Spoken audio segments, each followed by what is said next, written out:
नमस्कार शेतकरी बंधूंनो. ॲग्रोपिक इंडस्ट्रीज शेतकरी शिवार फेरीमध्ये आपलं सहर्ष स्वागत. प्रत्येक स्टेजनुसार तुम्हाला यावर्षी व्हिडिओ देतो आहे आणि जे खरोखर लागतात शेतकऱ्यांना, शेतकरी जगाव या उद्देशातून व्हिडिओ आपण हे सुरू केलेले आहेत.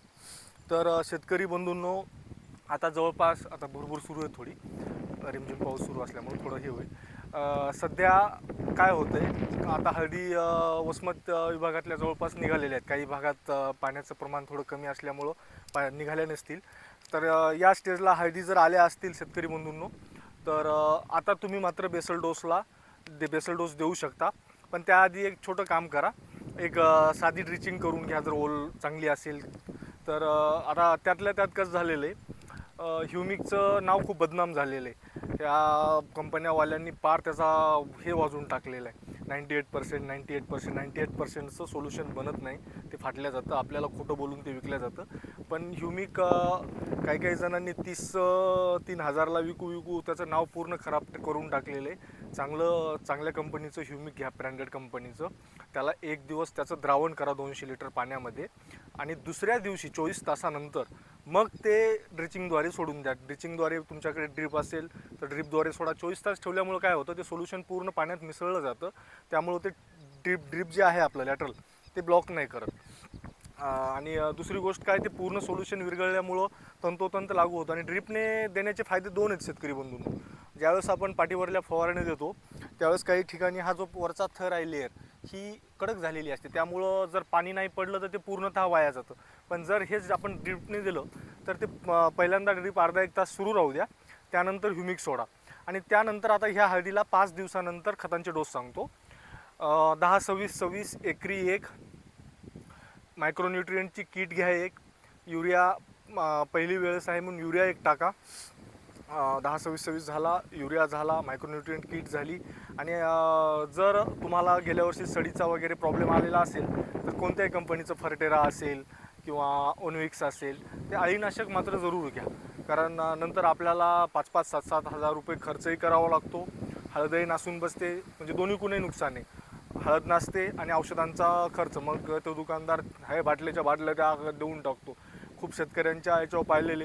आता यात दुसरी एक गोष्ट मला खूप दिवसांपासून बोलायची होती. हे 10-15 हजार पगारीवाले कंपन्यांनी गावोगावात सोडलेले, हे तुमच्या शेतात जातात, त्याच्या मागं हे 15-20 मोटरसायकलवाले पळतात. तो आला की खन जे वही काढतो, एक पान काढतो आपलं, 8,000 10,000 डोस. अजिबात ताण घेऊ नका. तुम्हाला शेवटपर्यंत योग्य, आणि ज्याच्यात खुमक असेल त्याने कमेंट करा, यात हे चुकीचं आहे. स्वतः मी Dhananjay Bhalerao, MBA from Symbiosis Institute of International Business. हे काय असं म्हणजे कोणत्या कंपनीचा 10 आणि 15 हजारवाला कर्मचारी नाही आहे. तर ह्या पोरांनी काय केलं आहे, कंपनी त्यांचीही काही चुकी नाही भाऊ बिचाऱ्यांची. कंपन्यावाले टार्गेट देतात, टार्गेटच्या नावाखाली हे शेतांनी पळवतात. ते काय करतात, मग शेतकऱ्याच्या शेतावर गेलं की शेतकरी एक असा मनुष्य आहे की तो आपल्याकडे आलेला पाहुणा त्याला जास्त हे करतो आणि मग तो जे सांगेल तसा आपला डोस सुरूच ठेवतो. मग हळदीचा खर्च जातो 1.25 लाख 1.5 लाखावर. हे काही कामाचं नाही. तुम्हाला शेवटपर्यंत आता यात काय होतं, आणि तुम्हाला तुमच्या डोक्यातील न्यूनगंड काढून टाका. तुमच्या शेतात जर हळद नवीन लागवड असेल तरच ती एकदम हाय पोटेन्शियलने किंवा मग सर्वात जास्त उत्पन्न म्हणता येईल आपल्याला, तिथे निघतं. आता वसमत आमचा हा जो बेल्ट आहे, या बेल्टमध्ये परंपरागत हळद पीक असल्यामुळं 2-3 वर्षात तर ते हळद त्या शेतात येतेच. त्यामुळं असं 50 क्विंटल 40 क्विंटल ह्या फपाऱ्यांच्या मागे लागू नका. आपल्याला आपल्या खिशात किती उरतात, एका वहीवर पूर्ण हिशोब काढत जा. आपल्या खिशात किती उरतात त्यानुसार शेतीचं नियोजन करा. काही असलं तर माझा मोबाईल नंबरही देतो यात, 9970-750-740. कोणतीही समस्या असेल शेतकरी बंधूंनो, बिना दिक्कत फोन करा. आणि यातही सांगतो, हे कंपनीवाले हे छाटछूट हे मला फोन नका करत जाऊ. हे आणि मी कुणाला घाबरणार आहे नाही आणि काहीच नाही. तर शेतकरी बंधूंनो, 10-26-26 1 युरिया 1 मायक्रोन्युट्रिएंट किट 1 आणि 2 किलो एकरी 2 किलो किंवा जास्त जर गेल्या वर्षी त्या शेतात प्रमाण असेल, शेणखत टाकलेलं असेल तर 4 किलो ओनविक्स किंवा फर्टेरा. हे आपलं आता यालाही एक गेल्या वर्षी जुगाड यंत्र निघलेले, त्या जुगाड यंत्राद्वारे शेतकरी बंधूंनो खताचं पेरणी करून घ्या. किंवा काही शेतकऱ्यांची माती लावायची राहिलेली असेल, त्यांनी बेडवर टाकून नंतर त्या यंत्राने माती लावून घ्या. विनाकारण तुमच्या खर्चात वाढ होऊ देऊ नका. पण त्याआधी ड्रिचिंग जरूर करा, कारण ह्युमिकमुळं काय होतं, या ज्या आता आता इथं तुम्हाला खोलून दाखवतो, इकडे घ्या.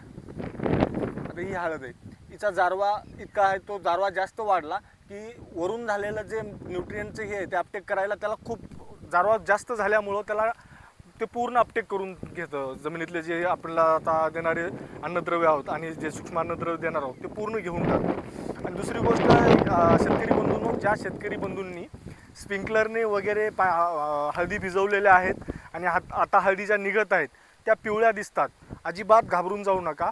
त्या पिवळ्या दिसणारच, कारण त्याला शेवटी देवाच्या पाण्यात म्हणजे आपल्या पावसाच्या पाण्यात आणि आपल्या विहिरीच्या बोरवेलच्या पाण्यात जमीन आसमानचा फरक आहे.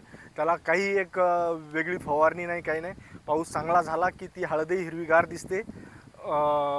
दुसरी गोष्ट, ड्रीप जर कुणाचं राहिला असेल, शेतकरी बंधूंनो, ड्रीप तयार करून घ्या.